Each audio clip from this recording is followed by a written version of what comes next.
Bom dia, boa tarde, boa noite aí para todo mundo que nos acompanha no grupo de leitura do Capital. A gente está começando agora o 68º encontro, lendo o livro 3, e agora a gente começa o capítulo 32, Capital Monetário e Capital Real 3, entre parênteses, conclusão. Então vamos lá. A massa monetária, a assim ser reconvertida em capital, resulta do enorme processo de reprodução, mas, considerada em si mesma como capital monetário imprestável, não é, ela própria, massa de capital reprodutivo. O ponto mais importante de nossa exposição é a expansão da parte da renda destinada ao consumo, abre parênteses, abstraindo do trabalhador, já que sua renda é igual a capital variável, fecha parênteses, que se apresenta primeiro como acumulação de capital monetário. Na acumulação do capital monetário entra, portanto, um fator essencialmente diferente da acumulação real do capital industrial, pois a parte do produto anual destinada ao consumo não se converte de modo nenhum em capital. Uma parte dela repõe o capital, ou seja, o capital constante dos produtores de meios de consumo. Porém, na medida em que se converte de fato em capital, ela existe na forma natural da renda dos produtores desse capital constante. O mesmo dinheiro que representa a renda, que serve como simples intermediário do consumo, converte-se normalmente, durante certo tempo, em capital monetário emprestável. Na medida em que representa salário, esse dinheiro é, ao mesmo tempo, a forma dinheiro do capital variável. Na medida em que repõe o capital constante dos produtores de meios de consumo, é a forma dinheiro que seu capital constante assume momentaneamente e serve para comprar os elementos naturais de seu capital constante a ser reposto. Nem numa forma, nem na outra, ele expressa por si só a acumulação, ainda que sua massa aumente com o volume do processo de reprodução. No entanto, ele exerce temporariamente a função de dinheiro emprestável e, portanto, de capital monetário. Nesse sentido, a acumulação do capital monetário tende a refletir sempre uma acumulação maior de capital do que aquela de fato existente, já que a expansão do consumo individual, por ser mediada por dinheiro, aparece como acumulação de capital monetário, porquanto fornece a forma dinheiro para a acumulação real, para o dinheiro que abre novos investimentos de capital. Eu acho que só um detalhe aqui que nessa leitura me chamou a atenção, né? Ele está falando assim, né? A acumulação de capital monetário tende a refletir sempre uma acumulação maior de capital do que aquela de fato existente. E aí ele complementa dizendo que a expansão do consumo individual, por ser mediado por dinheiro, aparece como acumulação de capital monetário. E aqui eu acho que acaba sendo, né, talvez pelo próprio desenvolvimento da produção capitalista, né, o papel do crédito, enfim, estava pensando um pouco nisso, né? A acumulação de capital monetário, na verdade, vai refletir ou vai representar uma quantidade de valor maior do que aquilo de fato existente no processo de produção. Eu fiquei com essa impressão aqui da leitura, né? Bom,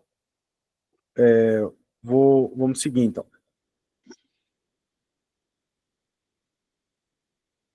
Assim, a acumulação de do capital monetário emprestável apenas expressa, em parte, o fato de que todo o dinheiro em que o capital industrial se converte em seu processo de circulação se transforma, assume a forma, não de dinheiro que os capitalistas reprodutivos adiantam, mas de dinheiro que eles tomam emprestado, de maneira que o adiantamento de dinheiro, que tem necessariamente de efetuar-se no processo de reprodução, aparece como adiantamento de dinheiro emprestado.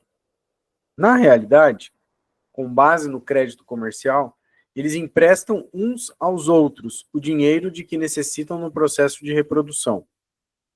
Isso assume agora a seguinte forma, : o banqueiro, que recebe dinheiro emprestado de alguns capitalistas reprodutivos, o empresta a outros desses capitalistas, fazendo com que o banqueiro apareça como dispensador de bênçãos. Ao mesmo tempo, a disposição sobre esse capital se concentra inteiramente nas mãos dos banqueiros, como intermediários. Algumas formas especiais de acumulação de capital monetário ainda precisam ser mencionadas. O capital é liberado, por exemplo, quando cai o preço dos elementos de produção, das matérias-primas, etc. Se o industrial não pode expandir diretamente seu processo de reprodução, então uma parte de seu capital monetário é eliminada da circulação, como supérflua, e se converte em capital monetário emprestável. Em segundo lugar, porém, o capital é liberado em forma de dinheiro, principalmente em poder do comerciante, assim que ocorrem interrupções nos negócios.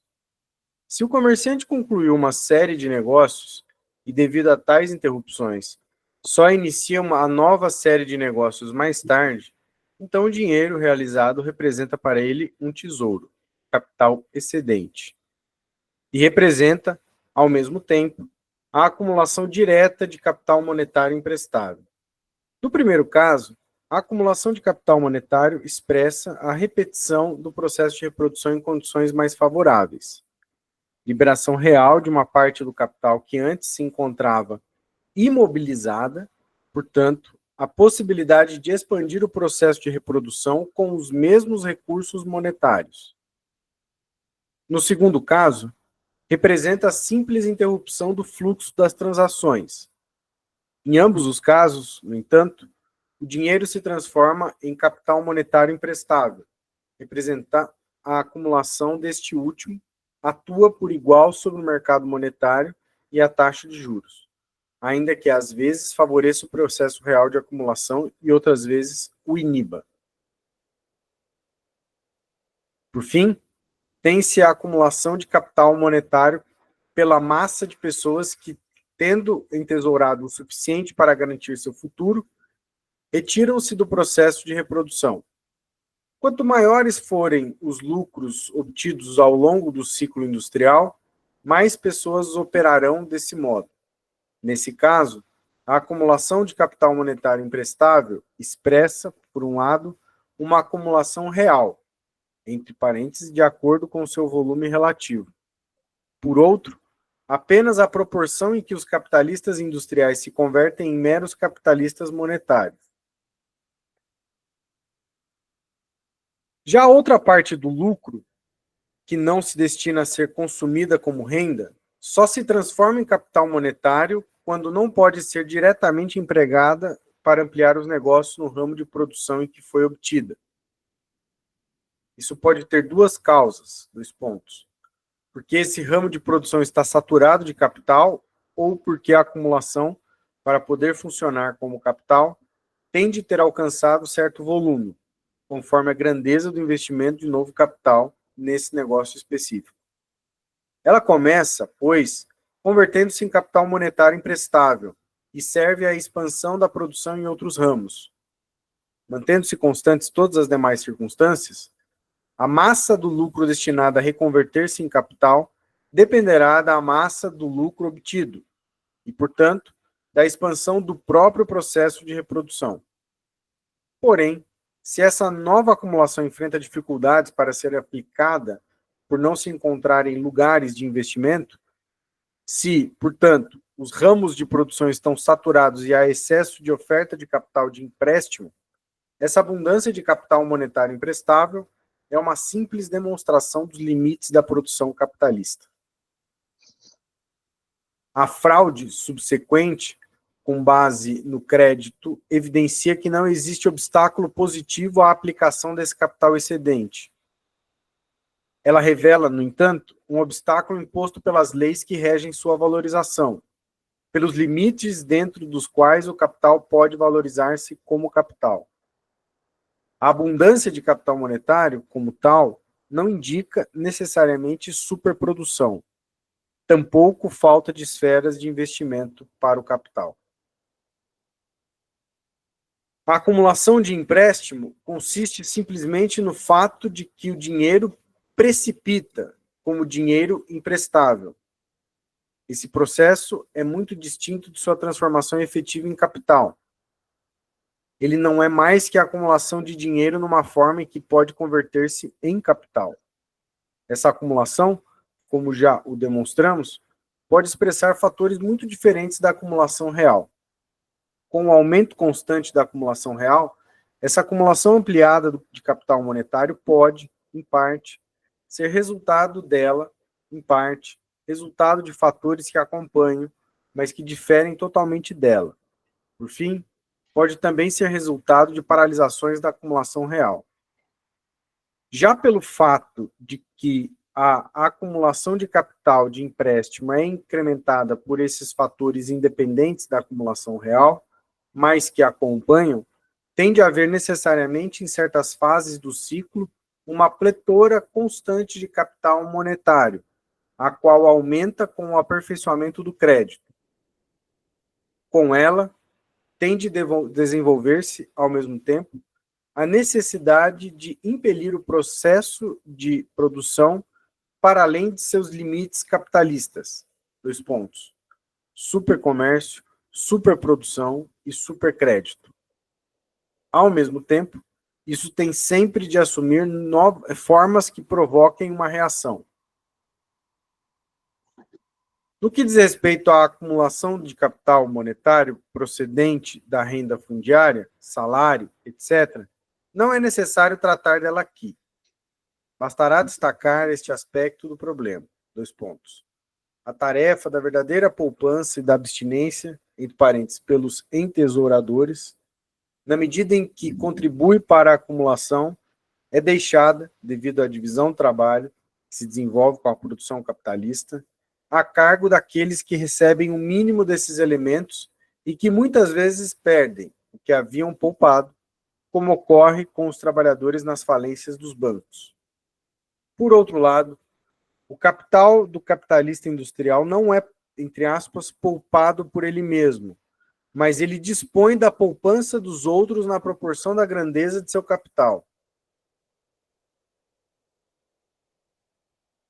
Por outro lado, o capitalista monetário converte as poupanças alheias em seu próprio capital, e do crédito que os capitalistas reprodutivos se concedem, mutuamente ele faz sua fonte privada de enriquecimento. Destrói-se, assim, a última ilusão do sistema capitalista. Dois pontos. A de que o capital é fruto do trabalho próprio e poupança própria. Não só o lucro consiste na apropriação do trabalho alheio, mas também o capital com que esse trabalho alheio é mobilizado e explorado consiste em propriedade alheia. O capitalista monetário põe à disposição do capitalista industrial e por meio do qual, por sua vez, ele explora este último.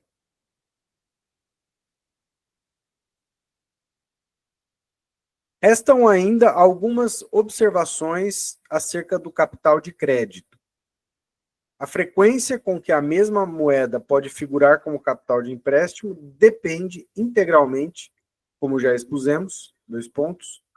Primeiro, da frequência com que realiza valores mercadorias em venda ou pagamento, isto é, da frequência com que transfere capital e, além disso, com que realiza rendas. Por conseguinte, a frequência com que passa a outras mãos como valor realizado, seja de capital, seja de renda, depende, evidentemente, do volume e da massa das transações reais. 2.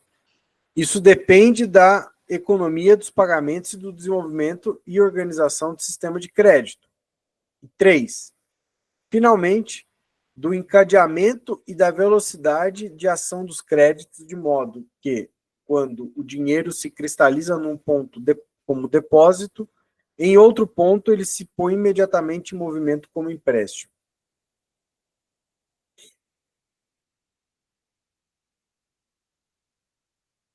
Mesmo supondo que o capital de empréstimo exista meramente na forma de dinheiro real, ouro ou prata, a mercadoria cuja matéria serve de medida dos valores, uma grande parte desse capital monetário tem sempre de ser algo puramente fictício, isto é, títulos sobre valores do mesmo modo que os signos de valor, o dinheiro. Quando o dinheiro funciona na circulação do capital, ele de fato constitui, por um momento, capital monetário. Porém, ele não se converte em capital monetário emprestável, mas, antes, é trocado pelos elementos do capital produtivo ou, ao realizar-se a renda, é desembolsado por meio da circulação, como meio de circulação, sem que, portanto, possa converter-se em capital de empréstimo para seu possuidor. Quando se converte em capital de empréstimo e o mesmo dinheiro aparece reiteradamente com essa função, é evidente que ele só existe como dinheiro metálico num ponto. Nos demais, não existe apenas na forma dinheiro a reclamar um capital. Segundo o pressuposto de que partimos, a acumulação desses direitos provém da acumulação real, isto é, da transformação do valor do capital mercadoria, etc., em dinheiro. No entanto, a acumulação desses direitos ou títulos difere, como tal, da acumulação real da qual ela nasce, quanto da acumulação futura, entre parênteses, do novo processo de produção, que é possibilitada pelo empréstimo de dinheiro. Aí, prima facie, o capital de empréstimo existe sempre em forma de dinheiro e mais tarde como direito a reclamar uma quantidade de dinheiro, uma vez que o dinheiro no qual ele existia originalmente agora se encontra nas mãos do mutuário na forma real de dinheiro. Tem uma nota de rodapé, né, essa palavra aqui, forma de dinheiro, essa expressão, né? Vamos ver a nota número 9. Que acho que é um desses relatórios aí, né? Uma nota razoavelmente grande, e começa assim, de 1857, depoimentos de Tyrrells, banqueiro, número 4.516, abre aspas. Como banqueiro, o senhor faz negócios em capital ou em dinheiro? Negociamos em dinheiro, fecha aspas. A nota número 4.517, abre aspas. Como são realizados os depósitos em seu banco? Em dinheiro, fecha aspas. A nota 4.518, abre aspas. Como eles são reembolsados? Em dinheiro, fecha aspas. Nota 4.519, abre aspas. Pode-se, portanto, dizer que são algo diferente de dinheiro? Não, fecha aspas. Overstone, ver capítulo 24, confunde continuamente, entre aspas, capital e, entre aspas, dinheiro, né? Money. Para ele, entre aspas, value of money, o valor do dinheiro, né, também significa juros, mas na medida em que é determinado pela massa de dinheiro. Entre aspas, o valor do capital deve ser os juros na medida em que é determinado pela procura por capital produtivo e pelo lucro que ele gera. Ele diz, dois pontos, nota número 4.140, abre aspas. O uso da palavra capital é muito perigoso. Fecha aspas, nota 4.148, abre aspas. A exportação de ouro da Inglaterra é uma redução da quantidade de dinheiro no país, e esta tem naturalmente de provocar um aumento da demanda no mercado monetário em geral. Fecha aspas. Aí tem um acréscimo do Engels aqui, né? De acordo com isso, portanto, não no mercado de capital. Aí a nota 4.112. Na medida em que o dinheiro sai do país, sua quantidade diminui dentro dele. Essa diminuição da quantidade que permanece no país produz um valor, um aumento do valor desse dinheiro. Fecha aspas. Tem agora um acréscimo do Engels, né? Isso significa originalmente, em sua teoria, um aumento do valor do dinheiro como causado pela contração da circulação em comparação com os valores das mercadorias. Portanto, onde houver esse aumento do valor do dinheiro, haverá também queda do valor das mercadorias. Como, nesse ínterim, ficou irrefutavelmente demonstrado, mesmo para ele, que a massa do dinheiro circulante não determina os preços, então é a diminuição do dinheiro como meio de circulação que agora deve aumentar seu valor como capital portador de juros. E com isso, a taxa de juros. Terminou o acréscimo do Engels, né? E volta aqui para citação direta. Abre aspas. Esse valor aumentado do dinheiro restante estanca a drenagem e perdura até que tenha trazido de volta tanto dinheiro quanto necessário para restabelecer o equilíbrio. Fecha aspas. Volta para o texto aí do Marx. Né? Adiante veremos a continuação das contribuições de Overstone.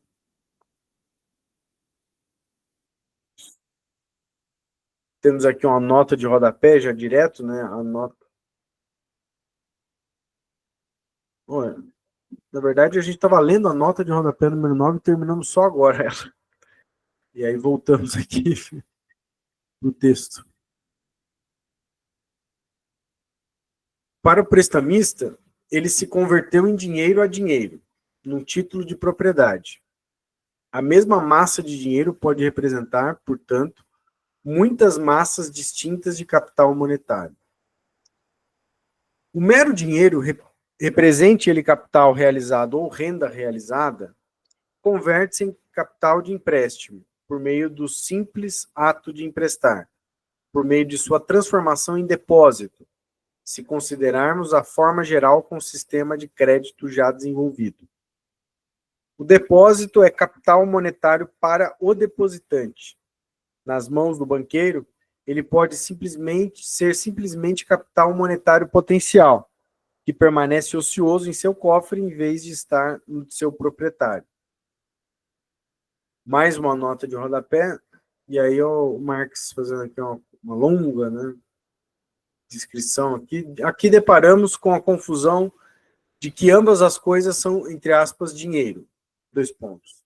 O depósito como direito a reclamar um pagamento do banqueiro e o dinheiro depositado nas mãos do próprio banqueiro. O banqueiro Twells, em seu depoimento perante a Comissão Bancária de 1857, dá o seguinte exemplo, 2 pontos, abre aspas. Inicia o negócio com 10.000 libras esterlinas. Com 5.000, compro mercadorias e as colocam no depósito. As 5.000 restantes, deposito num banco para sacar à medida que delas necessite. Continuo considerando as 10.000 unidades monetárias meu capital, embora 5.000 desse total se encontrem na forma de depósito ou dinheiro. Fecha aspas. Nota 4.258. Continua aqui o Marx. A partir disso, desenvolve-se agora um belo debate. Nota 4.531. Portanto, o senhor deu a outra pessoa suas 5.000 unidades monetárias em cédulas bancárias? Exatamente. Fecha aspas. Nota 4.532. Então, essa pessoa tem as 5.000 unidades monetárias em depósito? Sim. Fecha aspas. Nota 4.533. Abre aspas. E se as outras 5.000 unidades monetárias estão depositadas? Exatamente. Fecha aspas. Nota 4.534. A outra pessoa, abre aspas, a outra pessoa tem 5.000 em dinheiro e o senhor tem 5.000 em dinheiro? Sim. Fecha aspas. Nota 4.535. No final das contas, nada mais é que dinheiro? Não. Fecha aspas. Volta para o texto aqui do Marx. A confusão decorre, em parte, do seguinte. Dois pontos. A que depositou no banco as 5.000 unidades monetárias pode sacá-las, continua a dispor delas como se ainda as tivesse em suas mãos. Nesse sentido, são para ele dinheiro potencial. Ao sacá-las, ele destrói proporcionalmente seu depósito. Se retira dele dinheiro real e seu dinheiro já foi emprestado a alguém, ele não é pago com seu próprio dinheiro, mas com dinheiro depositado por outra pessoa. Se com um cheque contra seu banqueiro, ele paga uma dívida a B, e se B deposita esse cheque com seu banqueiro, e se o banqueiro de A também possui um cheque sobre o banqueiro de B, de modo que ambos os banqueiros possam limitar-se a trocar cheques, então o dinheiro depositado por A terá cumprido por duas vezes sua função de dinheiro. Uma vez nas mãos daquele que recebeu o dinheiro depositado por A, outra vez nas mãos do próprio A. Na segunda vez, opera-se uma compensação de créditos, abre parênteses, o crédito de A contra seu banqueiro e o crédito deste último contra o banqueiro de B, fecha parênteses, sem que o dinheiro realize nenhuma mediação. Aí o depósito atua duas vezes como dinheiro, dois pontos. Uma vez como dinheiro real, outra vez como direito a reclamar uma soma de dinheiro. Meros direitos a dinheiro só podem tomar o lugar do dinheiro por meio da compensação de créditos. Terminamos aqui a nota de rodapé, né? Bom, sei como é que estamos aí, continuamos? Deixa eu ver aqui. Vamos seguir então, né?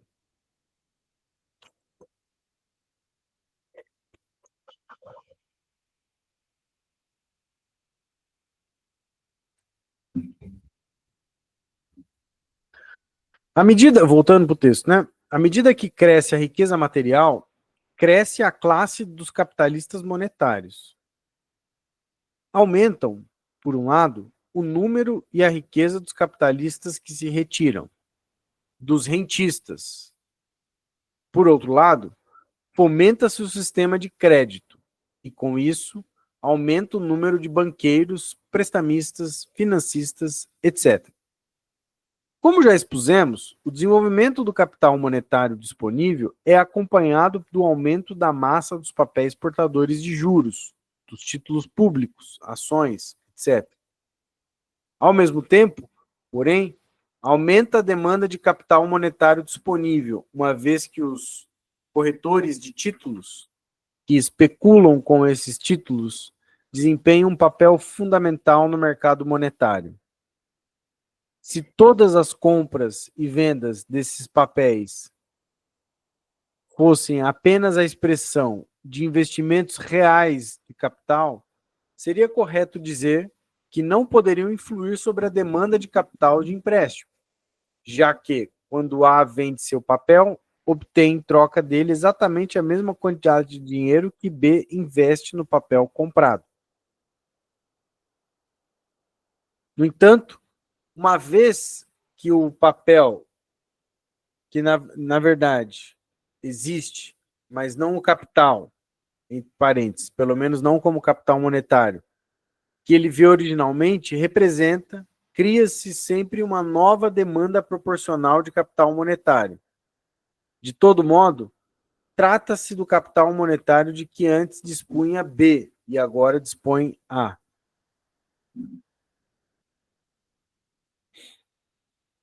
Então, temos aqui os Bank Acts de 1857, a nota número 4.886, dois pontos. Abre aspas.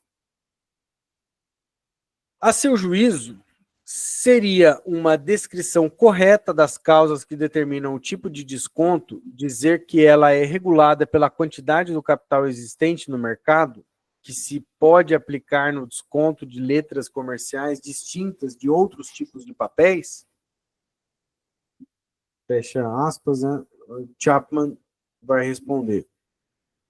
Abre aspas. Não.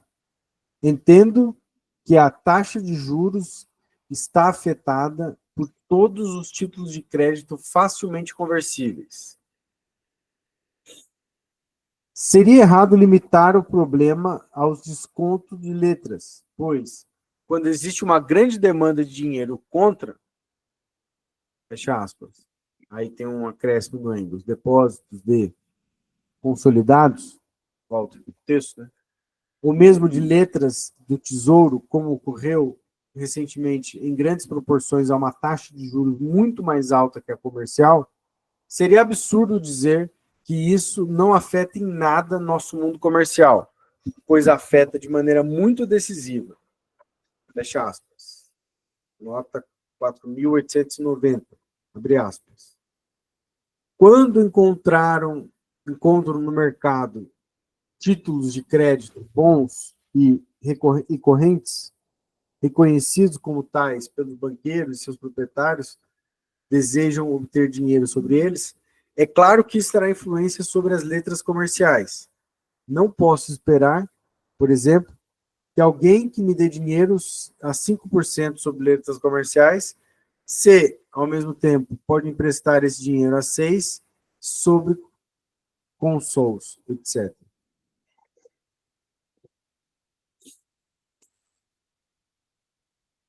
Isso nos afeta do mesmo modo. Ninguém pode pedir-me que desconte suas letras a 5,5%, se tem a possibilidade de emprestar meu dinheiro a 6%. Fecha aspas. Nota 4.892. De pessoas que compram como investimentos, capital fixos de capital, títulos no valor de 2.000 unidades monetárias, 5.000 unidades monetárias ou 10.000, não podemos dizer que exerçam uma influência substancial sobre o mercado financeiro. Se o senhor me pergunta pela taxa de juros sobre depósito de consols, então me refiro a pessoas que fazem negócios no montante de centenas de milhares de corretores de títulos, né? Jobbers. Os corretores de títulos que subscrevem grandes quantidades de empréstimos públicos ou as compram no mercado e que logo se veem obrigadas a reter esses papéis até que possam desfazer-se deles com lucro para esse fim. Essas pessoas têm de tomar dinheiro emprestado. Fecha aspas. Só queria pedir um tempinho, Léo, para parar um pouquinho. Só para, assim, eu confesso que tem uma coisa que talvez não está tão clara, assim, para mim, não sei se eu estou confundindo mesmo. Porque, assim, me parece que o objetivo mais geral aqui, né, do Marx, pelo menos essa parte inicial, é demonstrar, bom, que tem um momento que até ele fala mais diretamente, né, que esse capitalista não está realizando acumulação economizando, né, uma parte ali do seu lucro e tal, ele acumula capital com capital alheio também, né? E aí, toda a tarefa que ele vem fazendo, esses 3 capítulos, né, que estão formando essa trilogia, é tentar, digamos, explicar melhor o que é esse capital alheio, né? Quais são essas modalidades de capital alheio com o qual se pode realizar acumulação real. E aí, é só uma questão assim que eu não sei se eu estou compreendendo mal aqui, do conjunto dos capítulos e da forma como está desaguando aqui nesse capítulo. Porque o Marx, assim, me parece que ele está dividindo, né, esse capital dinheiro em dinheiro propriamente dito e direito a dinheiro, né, ou direito à participação, se for título da dívida pública, né, nas receitas do Estado, se for ações, direito de participação do lucro futuro e tudo mais. Então, por um lado, esse capital dinheiro ele pode ser depósito, né, portanto, dinheiro, ou ele pode ser direito a dinheiro, né, direito à participação futura. O que eu só queria confirmar com vocês, assim, que eu não tenho certeza se eu estou entendendo bem, essas duas modalidades, tanto o depósito quanto o direito a dinheiro futuro, essas duas modalidades o Marx está chamando de capital de empréstimo, certo? É isso. Essas duas modalidades são formas com que o banqueiro pode realizar a acumulação de capital dinheiro. É isso? Se vocês estão entendendo do mesmo jeito?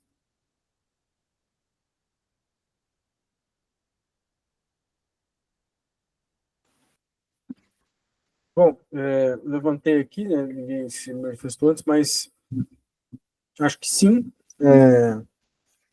E, enfim, a minha dúvida é um pouco se a gente pode chamar esse direito a dinheiro como crédito já.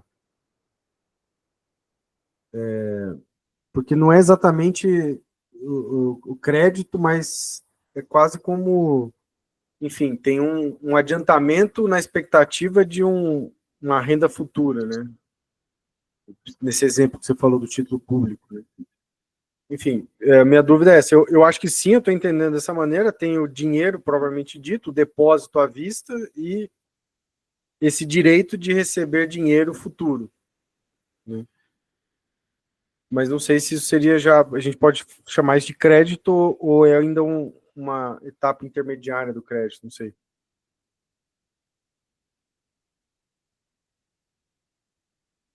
Não, me parece que o crédito é um, é um dinheiro que você é um dinheiro que você possui, pertencente ao terceiro, né? Quer dizer, se você tem o dinheiro, ele está com esse dinheiro em depósito, você está com o direito ao dinheiro. Mas o crédito não. O crédito não significa que você não tem o dinheiro. Não tem você tem a posse do dinheiro, mas não a propriedade do dinheiro. Quem tem o direito é o banqueiro ou outra pessoa que te emprestou o dinheiro.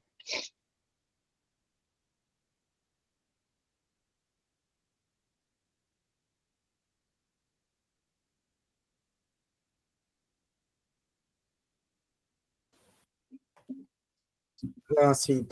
Então, na verdade, o crédito ainda seria um terceiro, além do direito do dinheiro propriamente dito, depósito, do direito a receber dinheiro futuro, teríamos ainda uma outra modalidade que seria o crédito. Seriam essas É. três? Certo. É tipo assim, o banco ele é um intermediário, né? Então, ele recebe dinheiro do capitalista ou do pretamista da sociedade, né? Coloca um dinheiro, vamos dizer que seja em ouro ou em cédulas do Banco da Inglaterra, eles colocam esse dinheiro dentro do banco comercial. O banco comercial, em compensação, para esse prestamista, né, para esse depositário, ele vai emitir um título, um depósito, vai dizer, olha, você tem direito aqui aos 5 mil que você colocou em ouro aqui. Então, esse é um lado do balanço. Esse é o lado que a gente chama do passivo, né? Ou seja, quais são as dívidas que o banco vai ter com os seus depositantes, correntistas. O crédito é o lado do ativo, ou seja, o banqueiro vai escolher quais são os capitalistas que ele acredita nos projetos de investimento e vai fornecer esse dinheiro, né?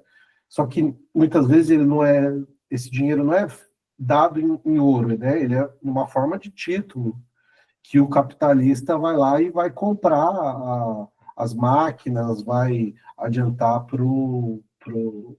como capital variável, vai comprar o capital constante, né? Então, são dois lados, são os dois lados do mercado bancário. Um lado é o lado dos depositantes, então é o dinheiro, né, que é depositado, são os depósitos que a gente chama de à vista, né, como falou, e os depósitos futuros seria o depósito a prazo. Então, você cobra uma taxa de juros, você deixa seu dinheiro lá, você vai receber 5% no final de um ano. O crédito é o lado em que o banqueiro vai emprestar dinheiro aos capitalistas para eles fazerem os seus investimentos, né? E vamos dizer assim, esses outros títulos, eles acabam às vezes complicando a história, né? Porque o título público, né, por exemplo, ou esses consols, né, eles são, vamos dizer assim, eles estão mais do lado do depositante, porque o depositante está abrindo mão do capital dele e vai exigir uma remuneração. Ele vai dizer, olha, eu posso ir comprar o título os bills lá do Banco da Inglaterra. Vou ganhar 5%. Você, banco comercial, nesse depósito à vista, você vai me dar mais de 5%? Então, essa é a forma como o banco vai operar pelo lado aqui que eu chamei do passivo, né? E pelo lado do ativo, ou seja, se o banco está tendo que pagar 6% para o depositante, ele vai ter que cobrar 7, 8, 9% do capitalista que ele emprestou o dinheiro, né? Então, é mais ou menos isso que o Marx está descrevendo aqui, né? Então, não sei se isso ajuda a entender aí um pouco o cenário.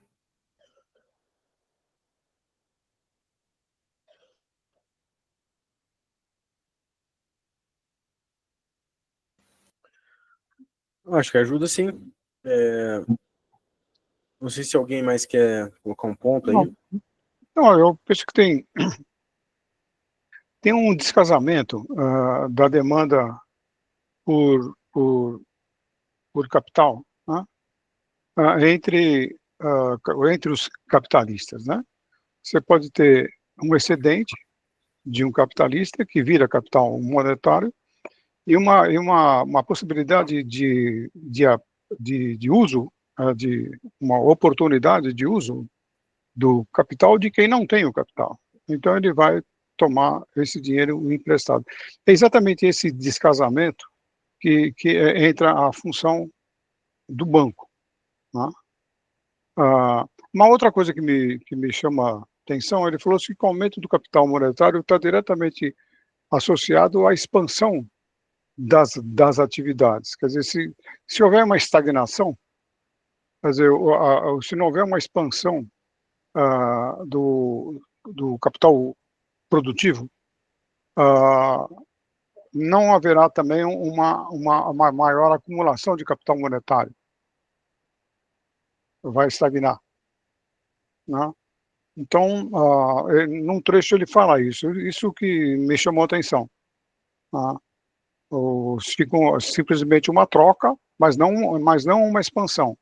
É preciso que haja uma oportunidade, uma expansão do capital produtivo que vai originar uma necessidade adicional de capital monetário, e não o contrário, né? Não sei se eu entendi bem. O que você está descrevendo é o princípio da demanda efetiva, né? Porque, ou seja, é necessário que o capitalista tenha uma demanda no projeto de investimento, e aí ele vai atrás e isso que vai gerar essa acumulação de monetária, né? Ou a circulação, o crescimento, a expansão monetária pelo lado do banco, né? O banco vai gerar o crédito para isso. Enquanto que você pode ter, do outro lado, você pode ter uma expansão da massa monetária, uma acumulação, né, como se fosse uma espécie de um empossamento do dinheiro, sem ter o aumento da atividade, né? Então, essas coisas nem sempre elas estão casadas, né? Foi isso que eu entendi. Mas o que eu pego muito aqui nesse capítulo é que o Marx está dizendo, olha,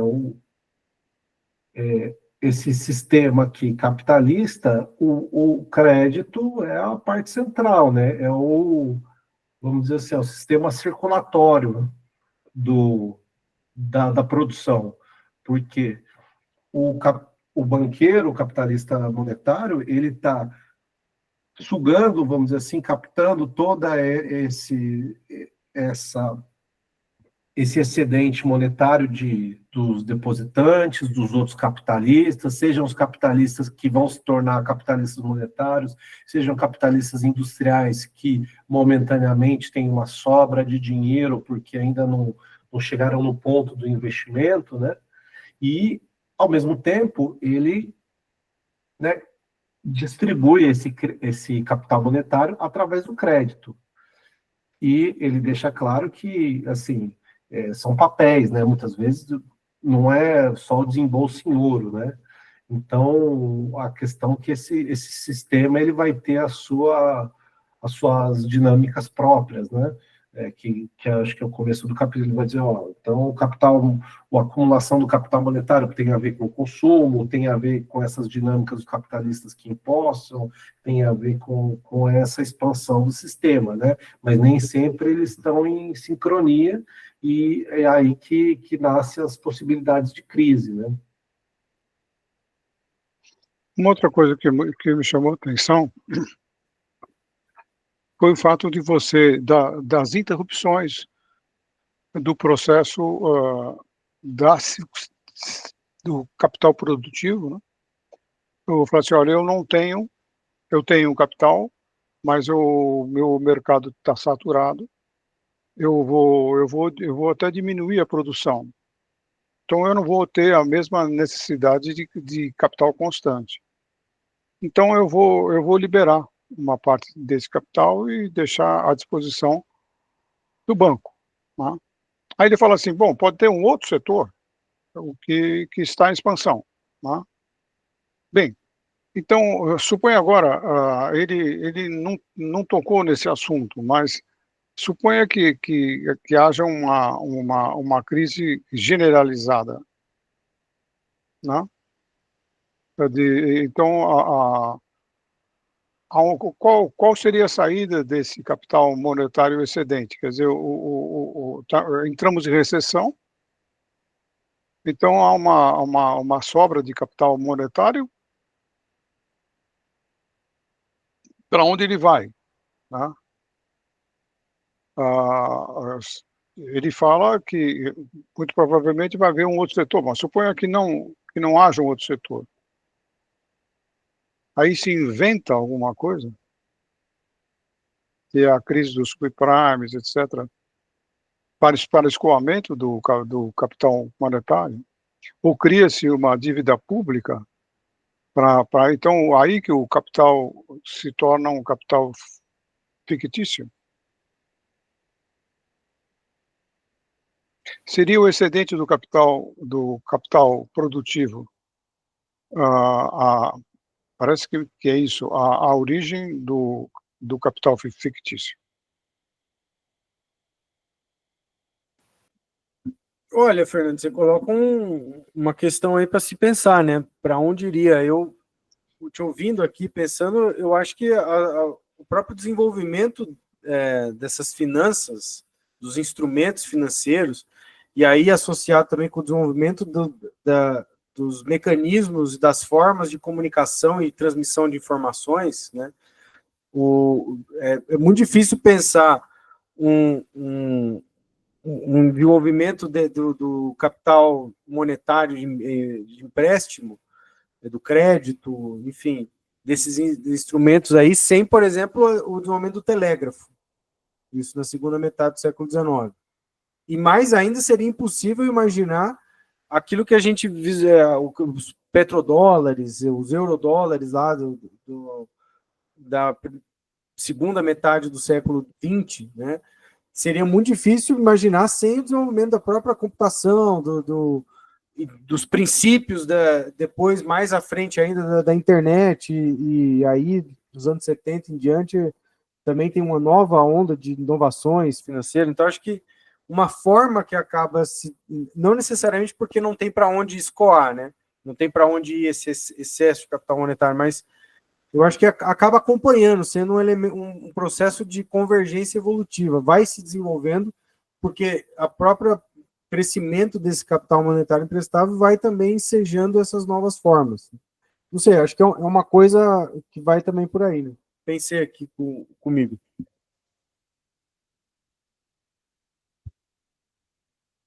Bom, aí também você vê como fica claro a importância da livre movimentação de capitais, que é uma parte do consenso de Washington, né? Quer dizer, sem isso, então, e ainda mais com com o mercado globalizado, que é mais uma razão, e também mais um ponto de interrogação em relação ao que o Trump acabou de fazer, quando ele impõe barreiras alfandegárias, ele vai afetar o investimento, né? Então, você vê como isso tudo se interliga, né? O excedente de capital que tem a China, que tem o Japão, ah, ah, e ah, o que eles vão fazer com isso agora, né? Dado que as restrições impostas por Trump. É uma questão mesmo que aparece aí, sem dúvida. Tem razão. Eu acho que central também aqui nesse capítulo é que essas dinâmicas, elas vão se desacoplando, né? Se você volta ali na página 619, Léo, que ele tem ali os 3 pontos, né, que vão dizer né, como que a frequência do capital de empréstimo, né? Ou seja, quanto mais você tem esse aumento dessa velocidade de compra e venda, desenvolvimento dos pagamentos, etc., os sistemas de crédito, essa velocidade, né, entre empréstimo, ou seja, de certa forma, o sistema financeiro, né, ele está crescendo em relação ao processo produtivo real, né, ao capital industrial. Então, essas dinâmicas próprias, né, porque com o capital ele está procurando o tempo todo essas novas oportunidades de investimento. Então, se ele não vai para o capital produtivo, industrial, ele vai ter que se remunerar via o título público, né, que vai acumular rendas da sociedade através dos impostos para remunerar esse capital. Ou então você vai ter o capital fictício das ações, né, ou seja, o que é a ação? A ação é você realizar um lucro futuro no momento presente, né? Uma ação, você valoriza ela através das suas expectativas de lucro futuro, e daí você espera que a próxima pessoa que você vende esse título, né, você compra por um preço, você espera que o próximo que compra tenha uma expectativa ainda maior dos lucros, né? Então, mas o capital ele vai estar buscando essa remuneração. A partir do momento que essas oportunidades cessam, né, você trava o sistema, até porque tudo, como ele descreve ali, tem vários atores que têm o mesmo direito sobre o mesmo dinheiro em si, né? O que a gente chama de alavancagem financeira. No caso da dinâmica aí atual, né, internacional, o que acontece? Os Estados Unidos, o sistema de acumulação deles hoje é basicamente financeiro, né? Porque você tem sim as big techs, né? Tem, obviamente, as indústrias tecnológicas dos Estados Unidos, mas é basicamente o financeiro, né? São os grandes veículos de investimentos, os fundos de investimento de Wall Street, que acumulam poupança do mundo inteiro, né? Porque o petrodólar, ou seja, todo petróleo é vendido em dólar, esse dólar vai parar em Wall Street, né, o excedente, para ser investido, e eles compram empresas no mundo inteiro, né? Então, aí que eles vão valorizando seu capital. A partir do momento que só que, assim, isso tem uma dinâmica perversa, né, dentro da economia dos Estados Unidos, da sociedade.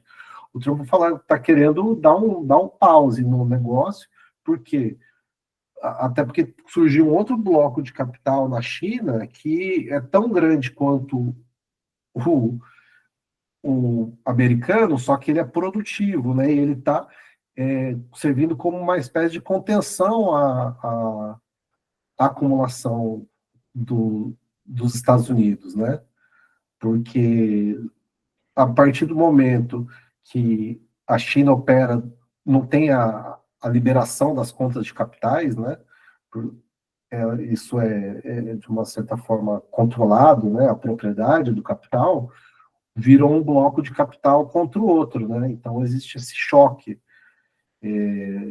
Só que os chineses têm a primazia produtiva, né? E os Estados Unidos têm a primazia financeira. O que o Trump está tentando dizer, olha, vamos tentar reorganizar o front aqui para eu ter um mínimo de proteção, mas ele vai sacrificar a valorização de curto prazo para tentar sobreviver, né?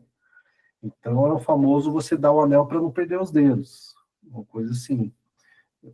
Enfim, tentando fazer um comentário geral sobre esses assuntos que o Fernando colocou.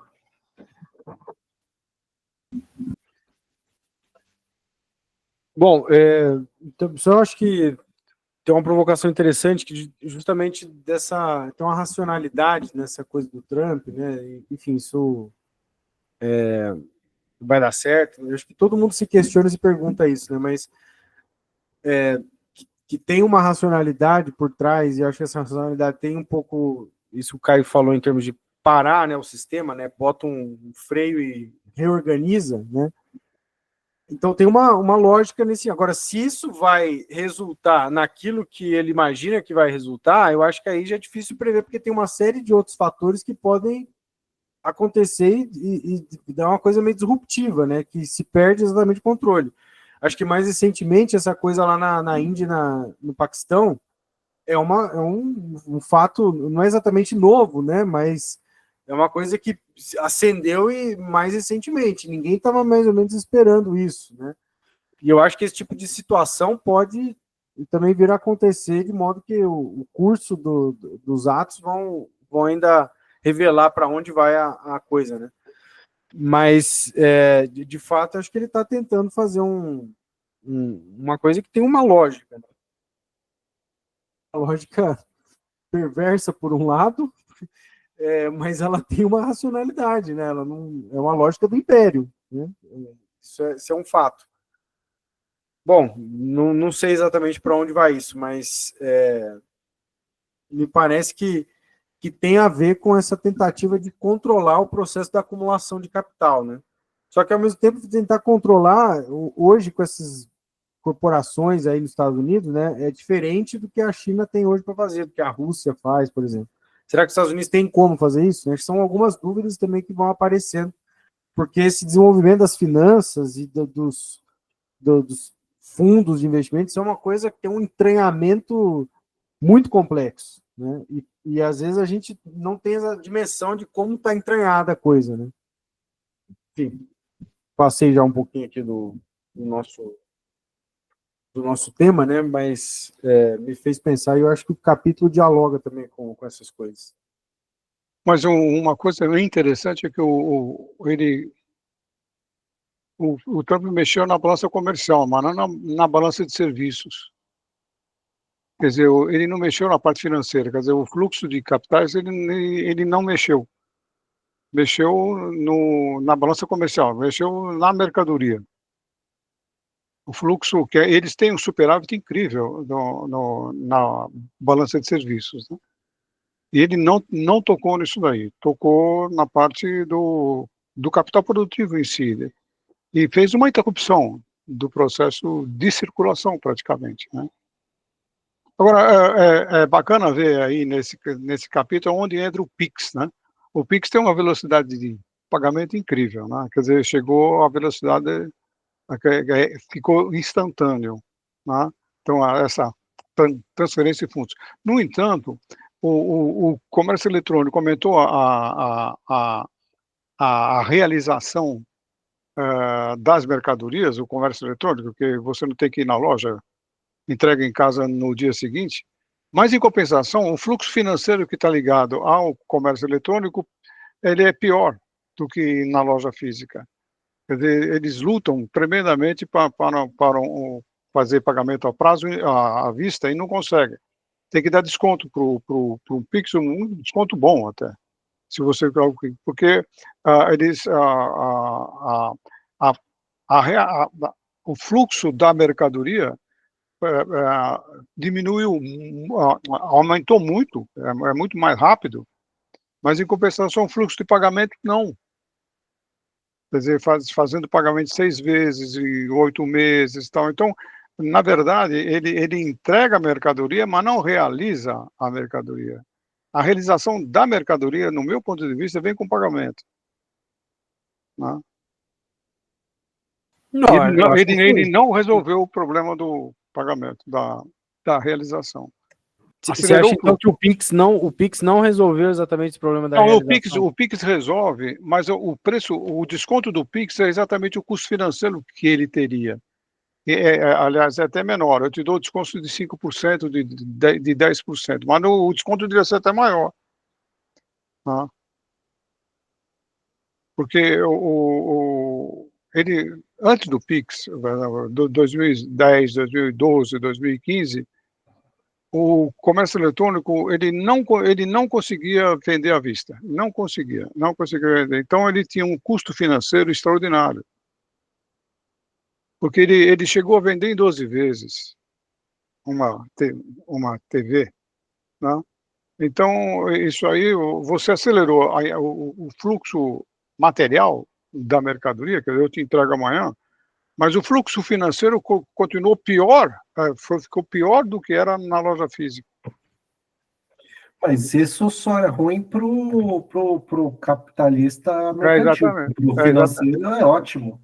Porque, então, a O restrição... capitalista bancário, ele que está nadando de Pois é. braçada. Essas... as que adquirentes das maquininhas que arranjam os sistemas de pagamento, essas aí, elas estão... Esse capital financeiro, ele está explodindo, está indo muito bem, né? Então, o fator limitante aí é a renda, entendeu? Com que realiza renda, está escrito aí. O fator limitante é a renda. E não tem jeito. Né? Aí você aumenta o endividamento da população e aí você está sujeito a uma crise financeira, né? Então, a gente está sempre nesses ciclos, né?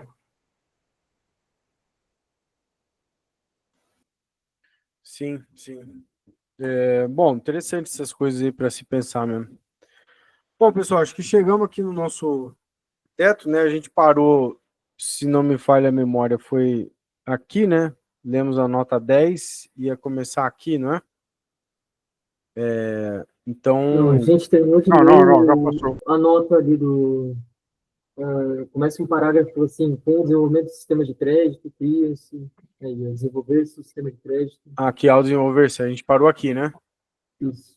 Tá, então eu vou deixar aqui destacado, que é o finalzinho da página 621 aqui. Então, semana que vem a gente retoma.